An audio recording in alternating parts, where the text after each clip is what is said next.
Muy buenas tardes, aquí desde Europa, desde Viena, la Unidad Europea, para el canal RT de habla hispana en Europa, que también sale en los Estados Unidos de América, y para la Radio Mundo Rural de Argentina con el programa Interesting People Online. Mi nombre es Karin Silvina Gibaum.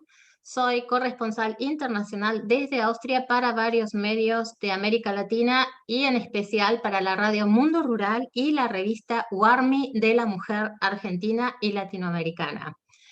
Hoy estamos con un Zoom compartido para esta nota tan especial con uno de los políticos más grandiosos de mi parte de Argentina, y también tuve el agrado de enterarme cuando iba investigando, cuando iba investigando su historia, que somos egresados de la misma universidad. Yo también soy egresada de la Universidad Loyola de Chicago. Hice mi maestría en Dirección y Administración de Empresas en Chicago. Entonces, vamos a presentar al doctor Ricardo López Murphy, ex ministro de Economía, de Defensa, de Infraestructura, Vivienda, durante la presidencia del presidente de la Rúa. Actualmente preside la Fundación Cívico-Republicana, elegido presidente de la Red Liberal de América Latina. Escribió su libro De Coherencia de un Pensamiento y egresado de la Universidad de La Plata, y me puse muy contenta cuando leí de la Universidad de Chicago. ¿Qué tal? Bienvenido a nuestro programa, doctor. ¿Cómo está? Un gusto de estar con ustedes. Bueno, estamos, como le comuniqué, estamos conectados en Zoom con un grupo de interesantes también, muy partidarios de la política liberal. Estamos saliendo en la radio Mundo Rural de Argentina, a su vez en un canal de YouTube en vivo, y este programa va a ser retransmitido en el canal RT de España y hispanoparlante en el canal Telecable, y también me han pedido traducirlo al alemán para el canal ORF en la Universidad de Viena, que está la Academia Austríaca, que como sabe comparte mucho las teorías liberales. Así que voy a tener que traducirlo luego todo lo que hablamos al alemán. Por eso pido que se hable con un ritmo sí rápido, pero no demasiado rápido, porque voy a tener que hacer luego la traducción. Bueno, lo presenté un poco, pero me gustaría que se presente también un poco. Yo soy también, aparte de corresponsal, soy psicóloga, entonces mi forma de preguntar a veces son muy especiales. Y me interesaría saber quién es Ricardo López Murphy, no como político, sino como persona. ¿Qué le gusta? ¿Qué no le gusta? ¿Qué es lo que no tolera? Muy bien. A ver, mi vida personal es bastante clara para describirse. Me pasé bastantes años estudiando en la universidad, en la Escuela Superior de Comercio, luego en la Universidad de La Plata y luego en la Universidad de Chicago. He sido un economista académico y profesional por muchos años. He trabajado prácticamente en todo el mundo, desde América Latina, en Europa, en Asia. Soy una persona muy proclive a la actividad física, muy conocido que soy un nadador, he nadado en aguas abiertas. Perdón. Una palabra que siempre me quedó muy presente suyo. Miro lo que camino y lo que nado. Muy visionario. Es verdad, es verdad. Hago mucho, digamos. También es cierto que voy a cumplir 70 años, así que eso está corregido por la edad, pero trato de mantener un esfuerzo físico muy grande, porque eso me fortalece y me da mucha energía, y tengo digamos, un sesgo muy fuerte por la lectura, por escribir libros. He escrito muchos libros. He sido durante prácticamente 46 años, 47 años docente de economía. He dado cátedra en muchas universidades, incluso ahí cerca suyo, en la University of St. Gallen, en Suiza, he sido Sí. profesor allí. He tenido una vida, digamos, muy intensa de participación cívica, vengo batallando por la idea de la libertad hace más de 50 años. Tengo 3 hijos, 5 nietos, bueno, voy a tener un sexto más, así que tengo 6 nietos. Digamos, soy de un gran apetito, eso siempre me lo critican. Soy descendiente de irlandeses, por lo tanto, si puedo, tomo whisky, pero lo hago poco porque obviamente necesito preservarme. Pero bueno, no tengo más, o sea, soy un argentino típico, probablemente con un fuerte sesgo en términos de que a lo largo de mi vida me ha molestado mucho el autoritarismo, el totalitarismo, y lo he enfrentado en el campo de las ideas, en la vida académica, en la vida política y en las calles. O sea, yo he tenido que, desgraciadamente, batallar físicamente, porque he sido fuertemente perseguido por estas hordas, y bueno, lo llevo con orgullo esas discusiones, batallas y peleas, así que eso es lo que he hecho a lo largo de mi vida. El libro que conozco suyo es El Coherencia de Pensamiento y me gusta mucho porque tiene una visión muy psicológica en lo que acá llamamos la psicología económica, de la economía, Claro, de la empresa, muy visionaria. Mi experiencia es, bueno, yo no soy economista, yo tengo hecho el máster en dirección y gestión de empresas, me especialicé para que sepa un poco, en Genba Kaizen, en la mejora continua, claro. digamos, de la teoría japonesa. Comparto muchísimo la filosofía del comportamiento organizacional japonés y entonces me llevó mucho a pensar en su libro también ese pensamiento que tiene usted visionario, liberal, y ahí va mi pregunta. ¿Cómo se denominaría usted como persona liberal? ¿Como conservadora? ¿Como liberal anarquista? ¿Minarquista? ¿Cómo sería su definición personal? No, yo diría, yo soy un liberal clásico, a ver, muy afín a los partidos liberales de Europa. Yo integré durante muchos años la Internacional Liberal y fui uno de los redactores del Manifiesto del siglo XXI de la Internacional Liberal. Así que si usted quisiera buscarme una vinculación para que todo el mundo entienda, yo he interactuado mucho con el FDP de Alemania, con el Partido Liberal de Holanda, con los grupos liberales suecos, o sea, formo parte de esa tradición que viene del iluminismo escocés, o sea, de Adam Smith, de David Hume, de Isaiah Berlin, de Popper, y Sí, por sí, sí, sí. supuesto de Friedman, de Becker, de los cuales he sido alumno, así que ¿Sprechen eso Sie tiene. Deutsch? ¿Sprechen Sie Deutsch? No, no lo hablo, no se Ah, preocupe, ok. pero sí lo puedo hacer en inglés, o sea, si quisiéramos Bueno, seguir en inglés no está estaría bien. ningún problema. Yo durante 12 años fui militante y también asesora en el partido político de Jörg Haider. O sea, creo que también lo conoció, del Freiheitlichen Partei, de Austria, que es el Partido Liberal de Austria, y trabajé muchísimo para la prensa de ese partido. Siempre me gustaron también acá lo que es en Austria, comparto mucho las teorías liberales. Acá llevamos digamos, una especie de gobierno que es socialista liberal, que no se conoce en la Argentina, ¿no? Pero que hay mucha... Se ríe, pero es muy socialista liberal, pero me interesaría saber, en el tema, hoy vemos una situación de la Argentina que se está viviendo eh, muy fuerte, y ¿cuáles serían los cambios que haría usted hoy si fuera ministro de Economía?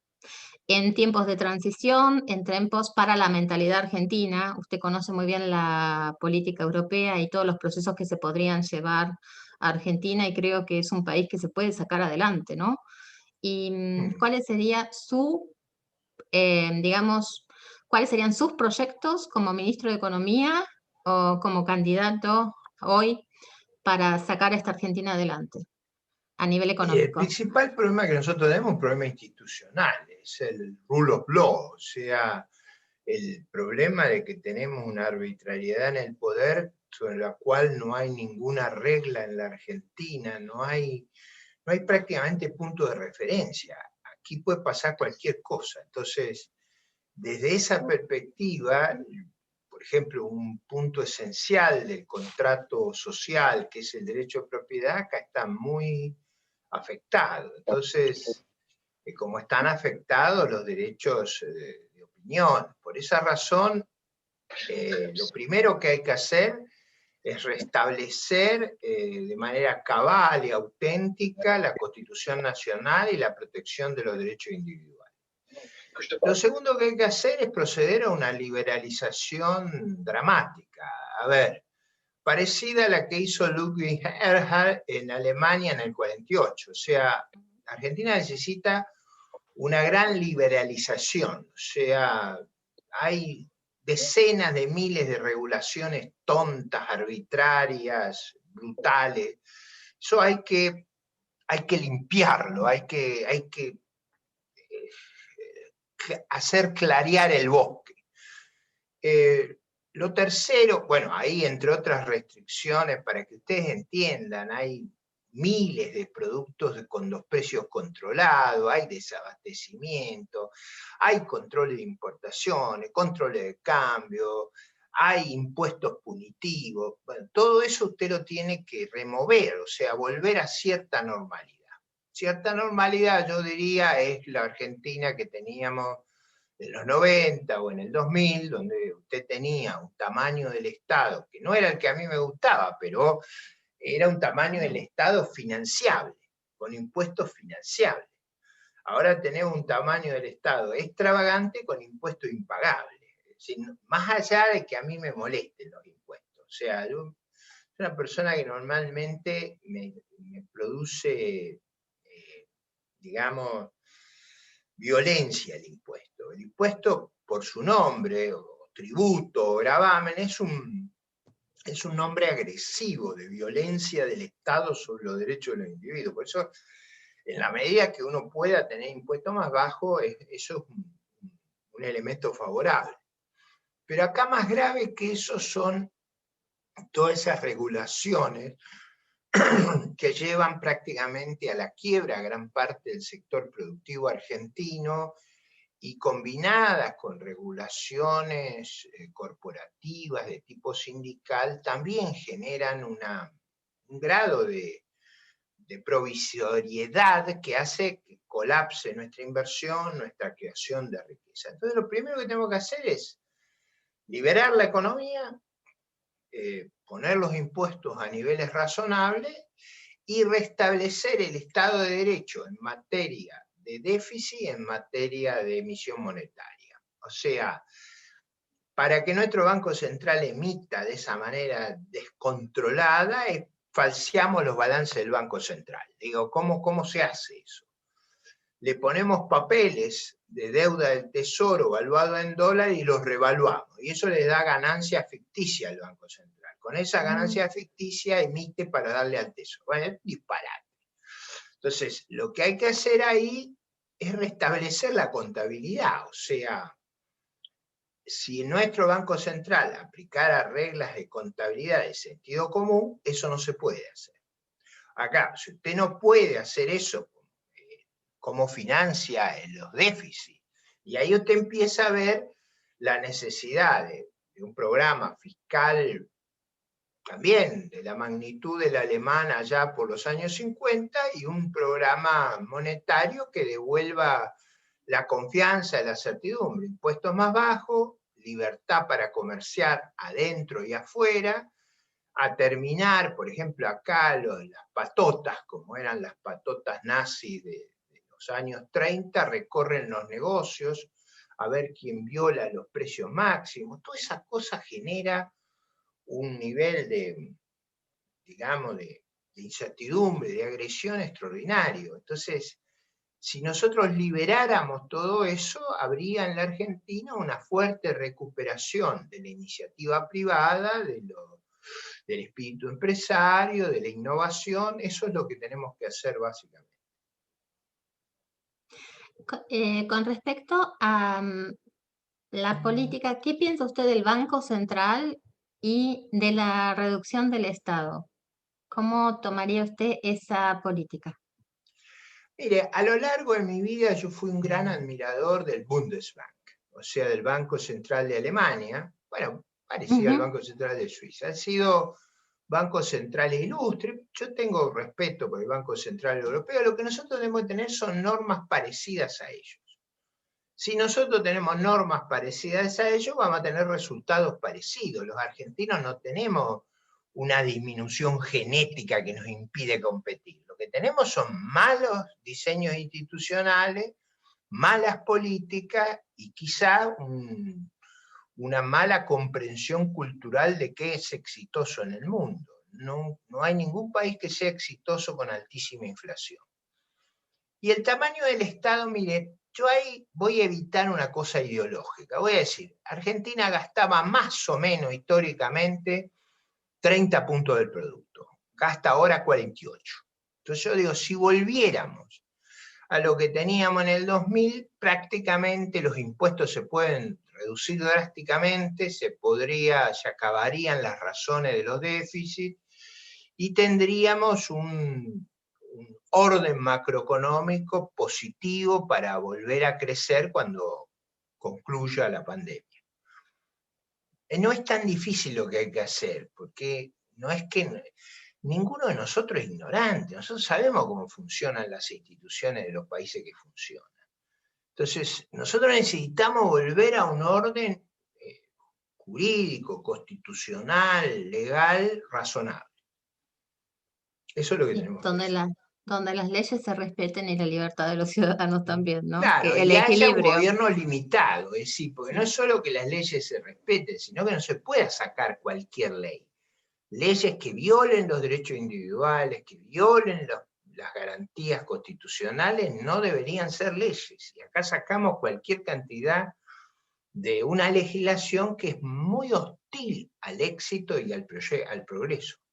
Eh, lo que pasa, yo no sé, el gobierno actual, ¿se presentan planificaciones y presupuestos? Porque yo creo que en cada ámbito, en cada secretaría, en cada ministerio debe haber una planificación y un presupuesto. No, por supuesto, lo que pasa es que ese presupuesto a esas tasas de inflación es corregido casi mensualmente. O sea, Claro. es decir, es difícil para usted percibir lo que es vivir con tasa de inflación de 40-50%.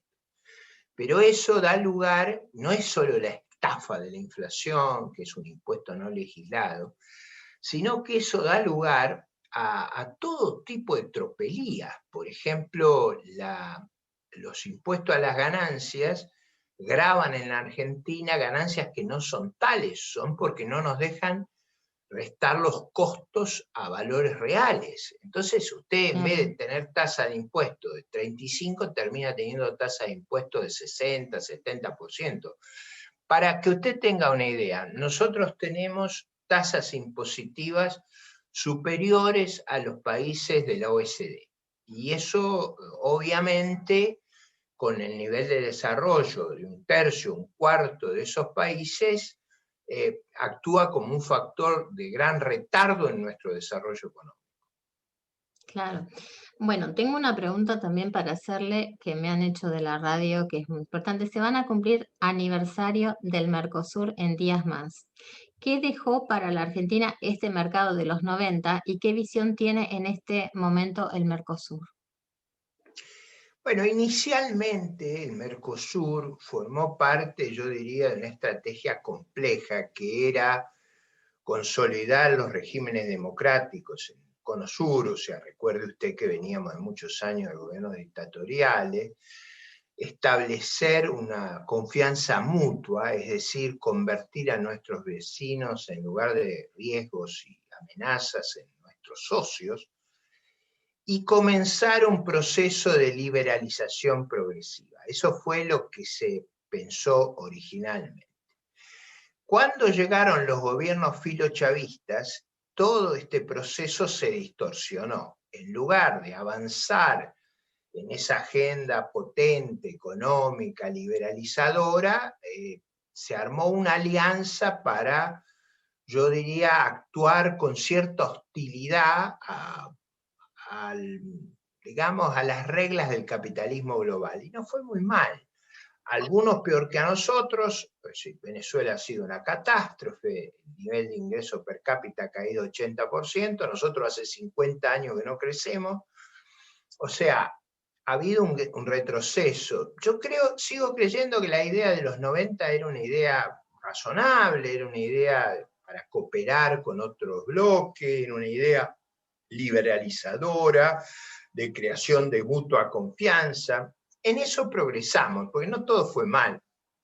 Por ejemplo, toda nuestra zona es un área de paz, o sea, es un área de paz, no hay riesgos ni atómicos, ni misilísticos, ni bacteriológicos, ni químicos, somos socios de nuestro vecino. No tenemos conflictos raciales, religiosos, ni limítrofes. Esta zona del mundo, si tuviera una élite inteligente, lúcida, que le propusiera un camino sensato, tendría inmensas oportunidades, porque también es una oportunidad estar retrasado. Cuando usted está retrasado, tiene una inmensa oportunidad, pues tiene que copiar a los que van a la vanguardia. Cuando usted está a la vanguardia, tiene que innovar. Eso ya es un poco más complicado. Sí. Además de la inversión económica, ¿sería un primer paso concientizar primero a los empresarios locales a cumplir los convenios económicos con sus socios de inversión extranjeros? Sí, por ejemplo, ahí nosotros tenemos una legislación importante que está firmada de pactos de no confiscación con nuestros vecinos, con los países desarrollados. Bueno, una de las locuras del gobierno actual es que quiere derogar todos esos pactos para poder saquear. Se da cuenta el problema, es decir, nosotros lo que necesitamos es todo lo contrario, nosotros necesitamos crear una red de confianza y de certezas para que vengan a invertir. Y ellos quieren romper todos los acuerdos internacionales porque dice que los limita. Y es verdad que los limita, pero gracias a Dios. O sea, nosotros necesitamos profundizar nuestra integración al mundo, no solo por las ventajas tecnológicas, comerciales, económicas, sino porque básicamente eso lo que nos da es certidumbre. El gran problema de Argentina es la falta de certezas. ¿Y cómo se puede trabajar hoy como nuevo gobernador, nuevo presidente, nuevo ministro, para que ese pueblo argentino gane de nuevo la confianza? Hoy que comienza una militancia de nuevas ideologías, de nuevos políticos. Sí, yo en eso creo que la batalla de las ideas la fuimos perdiendo, parte por malos liderazgos, parte por malos ejemplos, pues no hay que mirar solo los problemas de los demás, hay que hacer una autocrítica. Nosotros hemos tenido malos liderazgos, malos ejemplos, digamos, malas conductas. Usted necesita en la sociedad inspirar buenas conductas y eso depende mucho de que los dirigentes se inspiren con su trayectoria personal, con su discurso, con su visión, con sus explicaciones. En última instancia, la política es madre y maestra, es decir, orienta, hace una labor docente, explica hacia dónde uno tiene que ir. Si uno no está en esas capacidades, porque es un sinvergüenza, porque ha estado en negociado, porque su conducta personal deja mucho que desear, eso no ayuda. Entonces, nosotros hemos tenido un problema en nuestros liderazgos muy serio de inconductas, de falta de preparación, de temor, de pusilanimidad, o sea, no es solo lo que nos hicieron nuestros adversarios, también de este lado ha habido problemas de calidad de los liderazgos. Sí. ¿Usted prevé una nueva 125 al campo para recaudar en este año económico y electoral? No, yo creo que el gobierno no le es tan fácil gobernar acá, hay una resistencia enorme. Eh, Y yo creo que es muy intensa esa resistencia. Mira, ayer era un día de calor imposible en Buenos Aires. Y yo marché con un conjunto de líderes a las plazas y una enorme movilización. La gente dice, bueno, podría ser más grande. Bueno, había que ver lo que era la temperatura, lo que era el sol en Plaza de Mayo. Sin embargo, había decenas de miles de personas movilizadas allí en todo el país. Bueno, no es tan fácil que nos lleven por delante, pero, digamos, esta gente vive soñando con subir los impuestos. A ellos, cada vez que pueden subir los impuestos, creen que nos hacen más vasallos. Entonces, como la mentalidad de ellos es crear un país de vasallos, de clientelismo, de gente que esté subordinada a ellos, bueno, eso no es tan fácil de hacer. Y si elegimos buenos candidatos, gente que no la tenga, que podamos explicar su currículum, no su prontuario, yo creo que vamos a hacer una buena elección y eso va a ser más difícil avanzar para ellos. Yo creo que desde mi humilde opinión es muy importante que cada candidato político tenga nociones como hablaba de liderazgo, humanísticas y matemáticas. Ah, claro. Bueno, te voy a Eh, contar una anécdota para usted. Bueno, yo estoy metido en esto hace muchísimos años, ¿no? Pero en el 2002, 2003 hice una campaña que casi soy presidente. Y en esa campaña yo decía que yo quería que todo el mundo aprendiera matemática, porque la matemática, o sea, el presidente de ese entonces había la bajado los base. requerimientos de matemática gradual, porque así facilitaba que los chicos pasaran de grado. Y yo digo, pero eso no se trata. No se trata de falsear los exámenes para que todo el mundo pase. Lo que se trata es de fortalecer las capacidades. Entonces yo jorobaba con esto que había que estudiar matemática mucho. Y de verdad lo Sí. creo, que eso nos fortalecería en toda la elección de ciencias duras, en las carreras técnicas. Entonces termina la elección y un día se aparecen en mi casa, yo vivo en el sur de Gran Buenos Aires, dos señores, traje, me tocan el timbre, y bueno, ¿qué es lo que necesitan? ¿Cuál es? Y me dice, mire, nosotros somos profesores de matemática de la penitenciaría. Los presos nos piden que le dejemos más ejercicio. ¿Y por qué? Porque dicen, como usted dice, que si hubieran estudiado matemática no estarían presos. Es una de las anécdotas más simpáticas de mi vida. Así que, ¿cómo creo yo en eso? Acá lo que me fascina es que nosotros, por ejemplo, en la academia política, ¿sí? Tanto a los asesores como a los mismos políticos, tenemos que aprender a jugar al ajedrez. Claro. Bueno, eso es una Porque se dice, cosa, y en las escuelas secundarias, a partir de usted sabe que acá a los 11 años se comienza lo que es la escuela secundaria, ¿no? El high school. Y claro. también tienen hasta el último año de escuela ajedrez los chicos, 2 horas semanales, es una asignatura.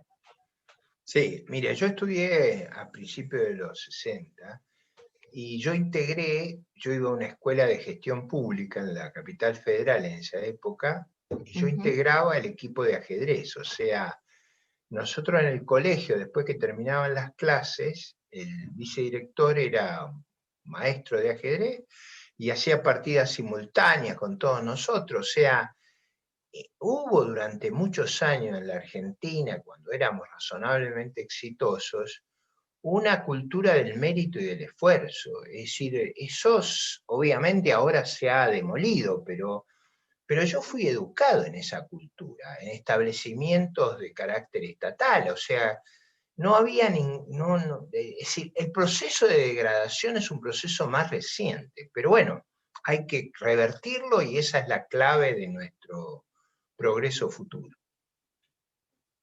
Con el tema de la privatización, ¿no? Las tendencias liberales dicen privatizar lo máximo que se puede.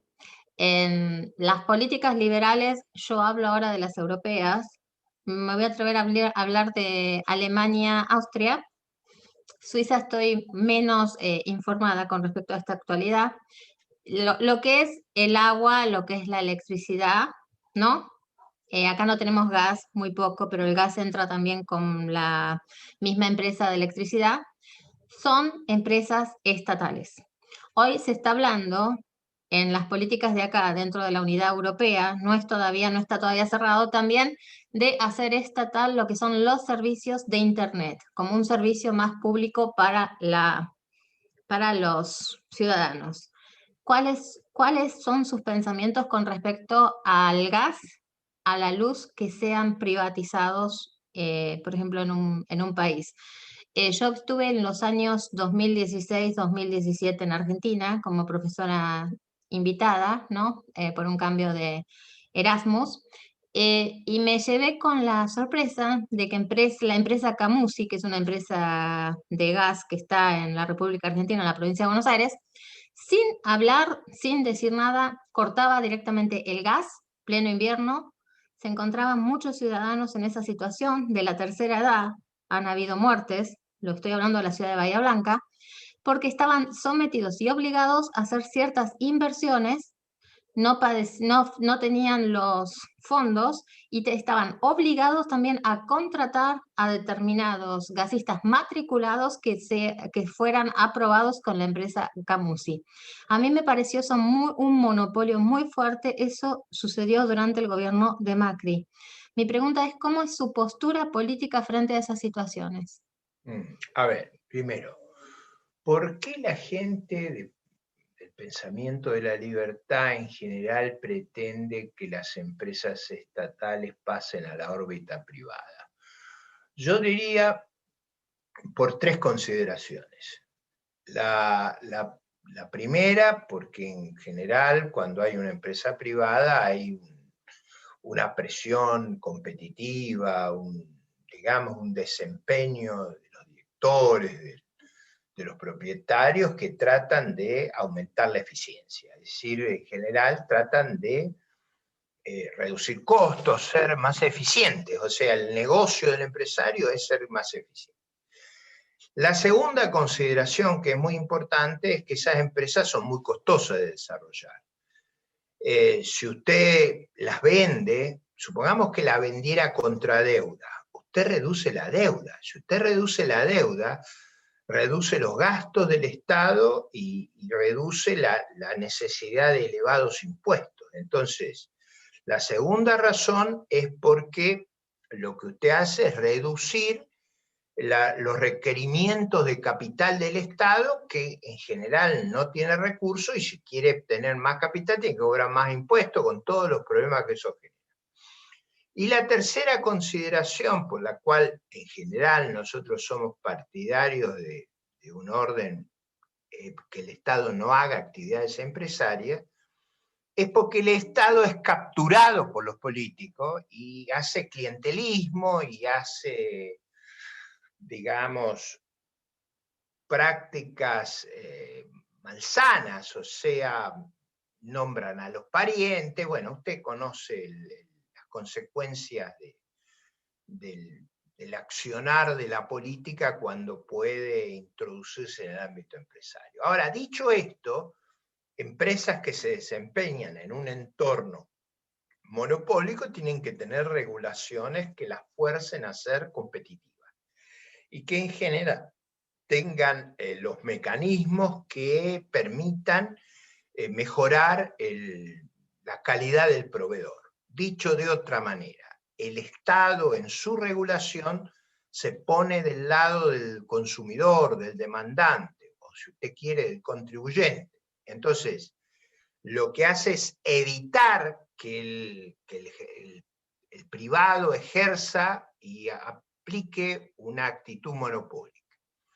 Digo, no estoy inventando nada. Las empresas son privadas en Chile, son privadas en Perú, son privadas en Estados Unidos, son privadas en el Reino Unido, son Claro, pero privadas en perdón, España. el problema por ejemplo, en Austria tenemos tanto la empresa estatal que provee la electricidad, como también tenemos la libertad de elección si queremos ir a una empresa terciarizada o privada, ¿no? Pero nosotros tenemos la libertad de opción, o sea, hay un porcentaje que pertenece al Estado, un porcentaje que está también privatizada, y las mixtas, que pertenece un 30% al Estado, un 70% privatizado para conservar ese control.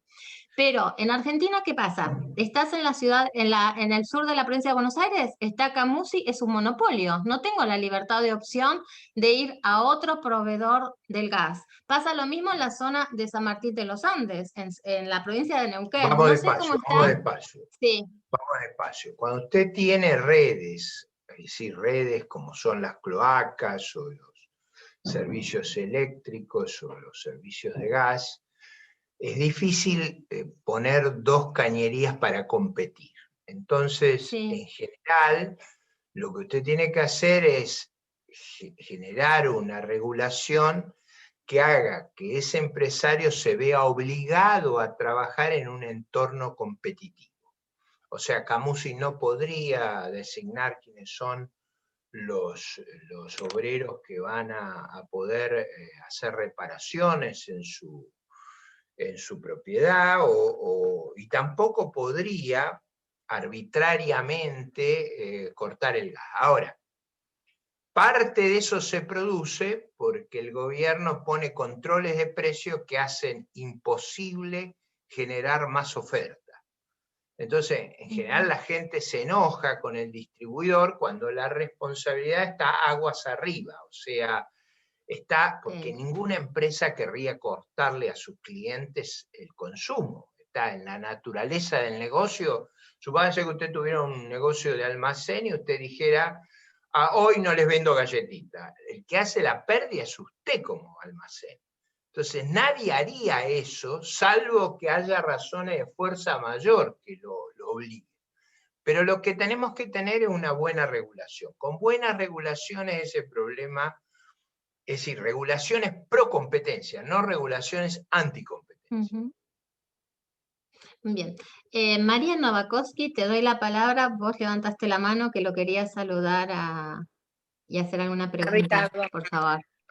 Sí, Ricardo, muy buenas tardes. Mariana Bakowski los saluda. Soy presidente de Mujeres Liberales Argentinas y tuve el gusto de conocerlo en un Zoom, en una asamblea nacional en ese momento militaba para el Partido Libertario y recuerdo muy bien sus palabras cuando nos dijo a todos los referentes: chicos, muévanse, empiecen a armar la cosa, yo estoy para competir.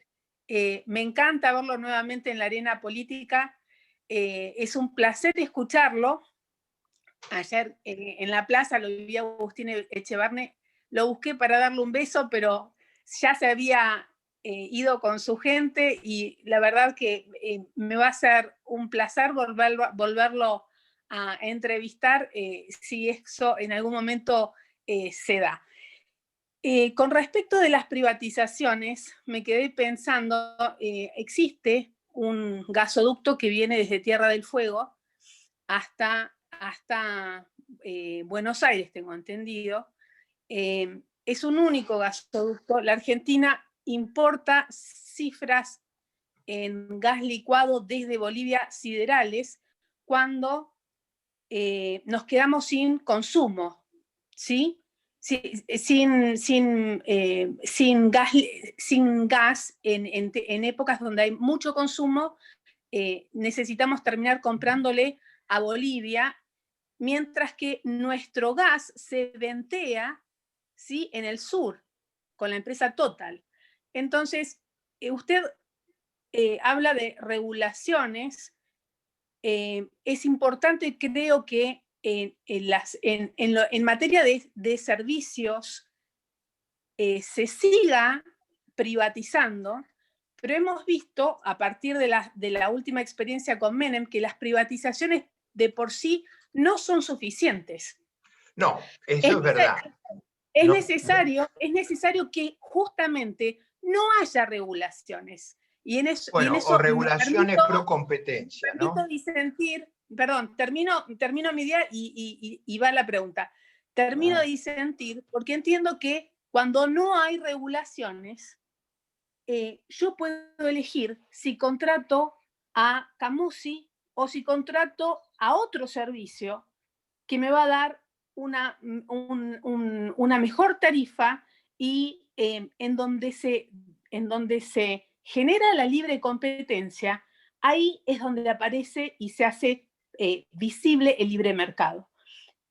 Por eso le preguntaba, ¿cómo cree usted que en la Argentina, si vamos a luchar por traer y por implementar el libre mercado, cómo estas desregulaciones pueden ser garantizadas? Porque ninguna empresa va a venir a invertir a la Argentina si resulta ser que el Estado le va a terminar jugando en contra.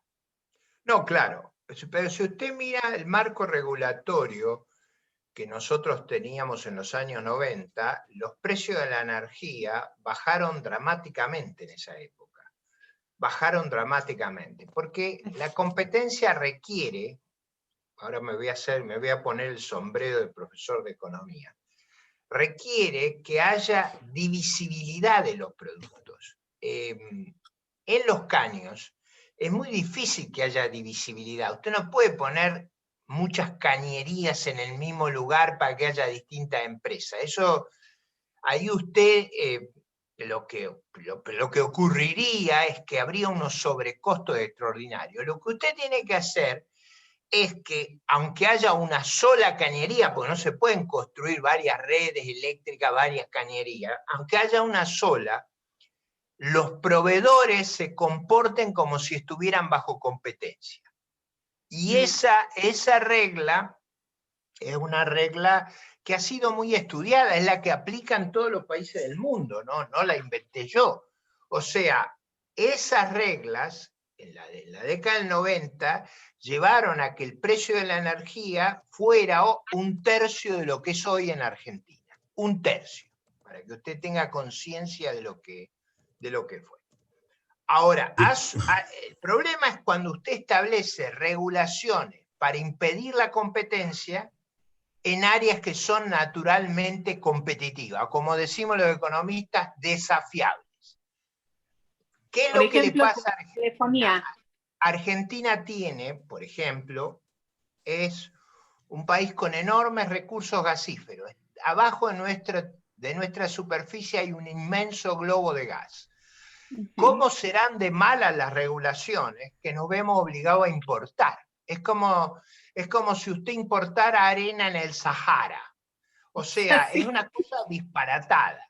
Ahora, lo que usted necesita es un marco de reglas competitivas que faciliten. Si Argentina tuviera reglas competitivas y pudiera evitar la tentación de los gobiernos populistas de confiscar a los inversores, nosotros seríamos unos exportadores de gas brutales, porque nos sobra el gas. Ahora, debido a los atentados que hay al derecho de propiedad, o sea, en Argentina lo hacen venir a usted, invertir, y una vez que usted invirtió le dice, ahora es mío. ¿Está claro? O sea, hay como inconsistencia dinámica. Usted lo que necesita para ser exitoso es ser consistente dinámicamente, no robar a cada uno que creyó en usted en la regla de juego. ¿Me sigue el concepto? Eso es muy importante. ¿Por qué? Porque, por ejemplo, ¿por qué no podemos traer ese gas que se multiplica en Argentina? Porque habría que construir 2 o 3 grandes gasoductos. Eso cuesta como $10.000 millones. En Argentina nadie quiere poner esa cantidad de dinero. ¿Por qué? Porque el gobierno, una vez que usted hizo el gasoducto, le dice, no es más tuyo. ¿Me entiende? Pero eso no se fija en el momento de claro, contratación. Pero en los contratos decía que los gasoductos eran de quienes los construían. Y vino un gobierno y dijo, no es más, es mío. Eso lo hizo Duhalde.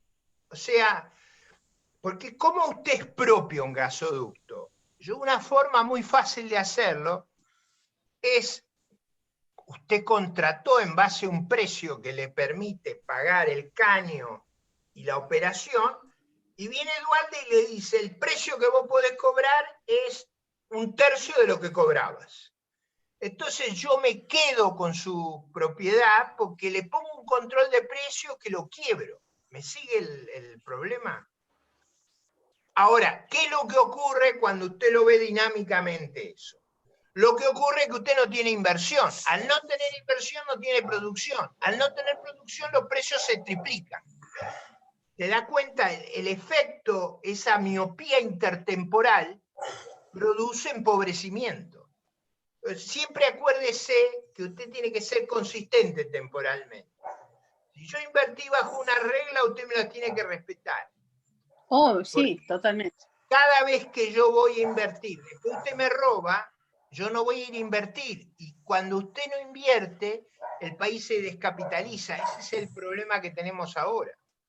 Estamos muy El tema de el tema de vacunas, hay una nota que le hicieron hace 2 días a usted, que la voy a también poner en mis redes sociales para que la vean, que después se puede escuchar toda la opinión que usted tuvo como el proceso de vacunación, ya que nombró la palabra vacuna, quería decir. claro.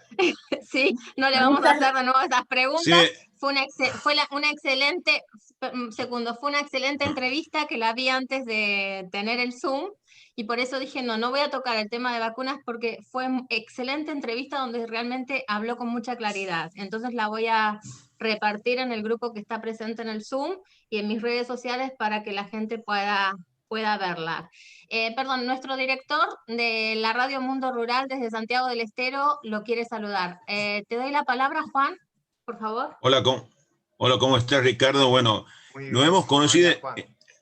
nos hemos conocido aquí con el amigo Castor López en su momento, en una entrevista que usted dio aquí en el Hotel Carlos V, y muchos de los amigos de Santiago lo están escuchando ahora por nuestra radio, ¿no? Qué bueno. Así Qué que bueno. realmente en ese momento, esos debates, esas charlas que tuvimos fueron muy enriquecedoras, y que, referente a lo que usted recién estaba hablando sobre las regulaciones, yo creo que una buena regulación sería regional, que no sea netamente desde Buenos Aires, sino que Además, sea en parte, claro, que sea fundamentalmente por región, porque cada región tiene su diferente economía, cada región tiene su diferente producción, cada región tiene una vida propia, y muchas veces el centralismo porteño, aunque haya porteñas, debilitan los precios y la producción local.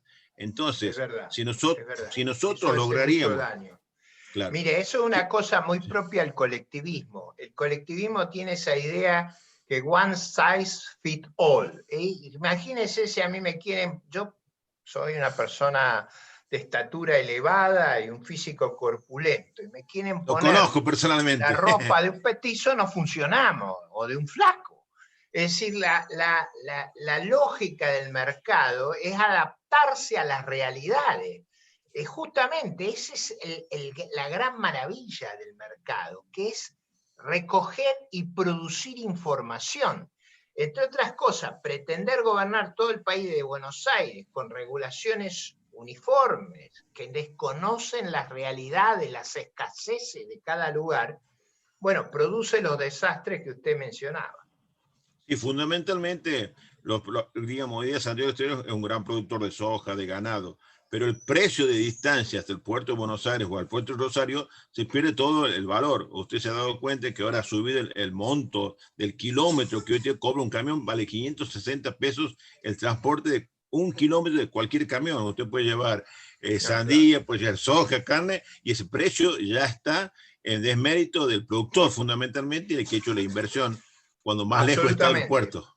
Para explicarle a Karim, nosotros tenemos una suerte de cártel de los camioneros que actúan, digamos, con un enorme poder, como una mafia, y generan estos sobrecostos que recién se mencionaba. Pero además, Moyano y compañía, el gobierno central, con el control de cambio, le paga a los productores 90 y el valor en el mercado libre 150. Y como si esto fuera poco, les cobra un impuesto a la exportación del 35%. Por eso, lo que es llamativo en la Argentina es cómo sobrevivimos a un gobierno de esa naturaleza. O sea, nosotros somos sobrevivientes. A mí me pasó una experiencia. Cuando yo estuve en Argentina, como le comenté, soy especialista en Gemba Kaizen, me invitaron del Chapelco Golf, Jorge Taylor, en ese momento, estaba el presidente Macri también en ese momento en su gobierno, no, era así, era la transición, me invitaron a San Martín de los Andes para hacer una mejora continua en el Chapelco Golf de San Martín de los Andes.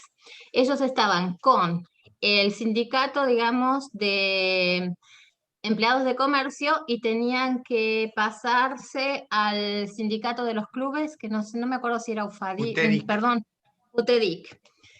Bueno, ¿qué sucede? En el momento de hacer la transición tuve que hacer todos los psicotécnicos, toda la nueva regulación, las negociaciones con ambos sindicatos. Me pedían de ambos sindicatos coimas. Para salir de uno había que pagar una coima. Para entrar en el otro... Ese es el... O sea, usted me preguntaba hace un rato qué propuestas. Una propuesta que yo tengo es abatir muchas de esas regulaciones y hacer una suerte de gobierno digital, donde usted pueda hacer la transferencia de uno a otro sin que ninguno de ellos dos pueda opinar. Porque, digamos, usted llena la ficha, llena la otra, la manda por mail y la regla tiene que ser, pasa o no pasa, no se puede conversar. Cuando en la Argentina le dicen, tenemos que conversar, usted perdió. Ahí viene el problema de la coima, de la mordida. Una forma que nosotros le hemos propuesto al país de superar eso, y el país está en condiciones de hacerlo, como hizo Estonia, se está trabando, no lo todos escucho los bien, servicios. no sé si lo escuchan. Perdón, si puede repetir nuevamente la oración, por favor. ¿Lo escucharon bien ustedes? Yo digo que bueno. como hizo Estonia, como han hecho otros países europeos, nosotros podíamos digitalizar todos los servicios. Entonces, los burócratas no podrían hacer lo que le hacían a usted, si no podrían interceder, porque usted diría, yo me voy de la planilla de comercio a la planilla de UTEDIC, pasa y se terminó. ¿No? Si yo cumplo los requerimientos, no hay forma de bloquearlo. Por eso tenemos muchas cosas que hacer, también sabemos lo que tenemos que hacer, con y lo yo de la espero construcción. que tengamos los votos para hacerlo. También en la provincia de Buenos Aires me pasó con una empresa con el tema de las normativas de acuerdo a las normativas de seguridad, ¿no? De usar los cascos, bueno, tuve que aprenderme muchísimas normativas. Que de repente habían dos gremios de construcción, no me acuerdo bien ya cómo se llaman, y también venían y pedían coimas por determinadas cosas, y yo digo, pero no puedo creerlo todo esto. Claro, yo me rebelé en contra, ¿no? No, claro, bueno, pero de nuevo, fueron también amenazas que tuve que soportar. Pero fíjese lo disparatado del esquema. Los gremios actúan como mafias. Eso tampoco eso es lo que puede viví, ser. es lo que viví. En ningún país los gremios tienen la autoridad de ejercer el poder coercitivo. Eso es un disparate. Bueno, todo eso lo vamos a terminar. Todo eso se va a acabar. Es lo que Perdón, sí, Juan, por favor. Quería terminar porque me quedó pendiente el tema de las economías regionales. En su momento, en los años 90, se trabajó aquí en su momento con el diputado Pepe Figueroa, que era ministro de Desarrollo Social y diputado por las pymes, ¿no? Y se reunió a todo el norte para que todos los productos del norte salgan por Salto y por Jujuy y por el Paso de San Francisco. Toda la producción, digamos, de soja, no había soja en su momento, pero la producción se hacía en el norte. Y fue una movida política de Duhalde con los puertos de Buenos Aires para que nosotros, la gente del norte, no saque los productos por el Paso de Atacama y por Salta y por Jujuy. Si usted se imagina que un producto que sale, vamos a hacer 1 kilo de carne, ¿no? De Santiago del Estero, va hasta el puerto de Buenos Aires, del puerto de Buenos Aires hace 8.000 kilómetros para dar vuelta hasta el sur de la Patagonia y volver a tomar viaje hacia China, ese kilo de carne, ¿cuánto puede costar? Entonces nosotros le habíamos planteado en su momento al presidente Menem que la mejor rentabilidad económica para el norte era salir por la zona norte, por Salto o por Jujuy. Pero las presiones que hubo en la bolsa de comercio, la bolsa de valores de Rosario y los puertos fue lo que nos impidió a todo el norte argentino poder hacer esa gran producción. Ojalá cambien y se den cuenta que lo que mejor le sale al mercado regional es producir y la gente quiere producir. Eso quería aclarar, ese tema de detalle. Muchas gracias, Juan. Ahí usted ve, Karim, de nuevo. Usted tiene que crear condiciones para la competencia, no para bloquear la competencia. ¿Por qué usted tiene obligación de salir por un puerto? Bueno, todas esas cosas son disparatadas. Sí, Nosotros tenemos que eliminar todo eso. Esa es la tarea que tenemos por delante.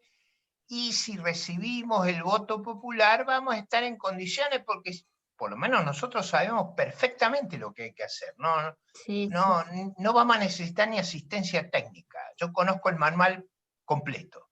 Sé todo lo que hay que hacer. Eso no se preocupen. No me cabe duda. El problema es conseguir los votos. No me cabe duda, cuando lo escucho y con sus teorías económicas y la política económica, veo que conoce muy bien lo que es una política económica liberal con una transición social también, como es la que se aporta acá en Europa. Claro. Me da la sensación como que estoy entrevistando a uno de los políticos, digamos, de acá, de Austria o de Alemania, cuando hablo con ustedes. Realmente, todo mi respeto. Quería decirle, de la Radio Mundo Rural desde el norte argentino lo están escuchando 7.364 personas. Entonces, es un candidato con todas las condiciones. Después, están hablando, han hecho un montón de preguntas, pero no sé si lo perdí a Francisco, que estaba con nosotros, que quería hacerle una pregunta. Pero vamos a hacer una cosa, Karin, porque yo ya vengo, antes de darle a usted las entrevistas, le di a radios de Miami. Sí. Así que estoy a esta altura extenuado de las horas que estoy frente a los Lo creo, sí, así ahora vamos a hacer un corte. Lo que le voy a decir es que usted ya conoce mis datos y está en contacto conmigo, y vamos a poder hacer en otros días estas entrevistas que resulten ilustrativas para nuestra sociedad, pero también para nuestros posibles socios en Europa, en todo el lado, que lo que nosotros queremos es crear una Argentina confiable, respetuosa de las reglas, honrada, productiva, trabajadora, sensata. Queremos ser un socio confiable y duradero. Queremos ayudar a construir la paz y la prosperidad en el mundo. Y eso sabemos cómo hacerlo. Esperemos que el voto popular en Argentina nos dé la oportunidad. Tiene todo el apoyo nuestro también desde los medios, como sabe, todo mi respeto como argentina y como persona. Muchas gracias por la entrevista del día de hoy y le agradezco en futuras también entrevistas, también compartir también con otros políticos, a ver qué se puede hacer en conjunto y cómo se pueden unir también las fuertes competencias por una Argentina mejor. Muchas gracias, doctor. Muchas gracias y gracias a todos los que han participado desde la Radio Mundo Rural y desde Europa. Mi nombre es Karin Gibon. Muchas gracias. Hasta luego.